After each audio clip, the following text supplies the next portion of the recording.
Assalamualaikum warahmatullahi wabarakatuh. Salam dan ta'alam. Hari ni cikgu berada di rumah Allahyarham Tan Sri Piranti. Cikgu sangat rasa yalah luar biasa hari ni kerana explore dekat Penang. Tapi alhamdulillah, kalau siapa-siapa nak datang ke sini, jangan lupa nampak video cikgu, hadiahkan Al-Fatihah kepada Allahyarham Tan Sri Piranti. Salam dan ta'alam. Assalamualaikum.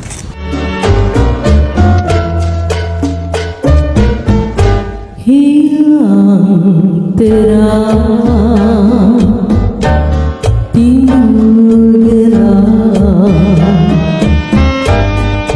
lampu hati padam tak bercahaya, ibaratnya kapal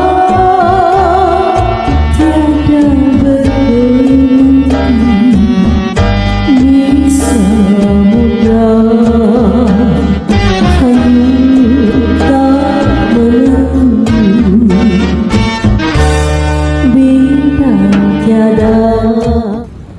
Assalamualaikum warahmatullahi wabarakatuh. Salam dan ta'alam. Itu dia, saya telah pun bersama di salah satu rumah legenda kita, iaitu Allahyarham Tan Sri Piranti.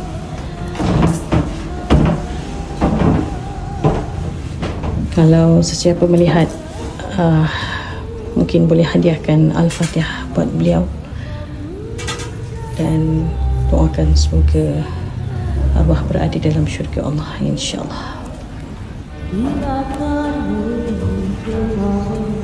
Baiklah, siapa pernah mendengar lagu-lagu Piranti? Antara lagu-lagunya yang sangat popular seperti Barang Yang Lepas Jangan Dikenang, Tunggu Sekejap, Getaran Jiwa, dan banyak lagi. Saya berada di rumah Piranti dan alhamdulillah, perasaan saya menyebunyi hati. Dan kalau saya melihat Piranti, saya akan teringat dengan lagu Tunggu Sekejap. Tunggu sekejap, wahai kasih, kerana hujan masih renyai. Tunggu sekejap, dalam pelukan asmaraku, jangan bimbang, walaupun siang akan menjelma. Malam ini belum puas ku bercumbu dengan kanda.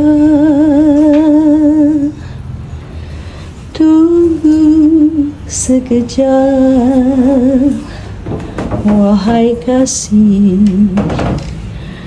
tunggulah sampai hujan teduh. Mari ku dendang, jangan mengenang orang jauh.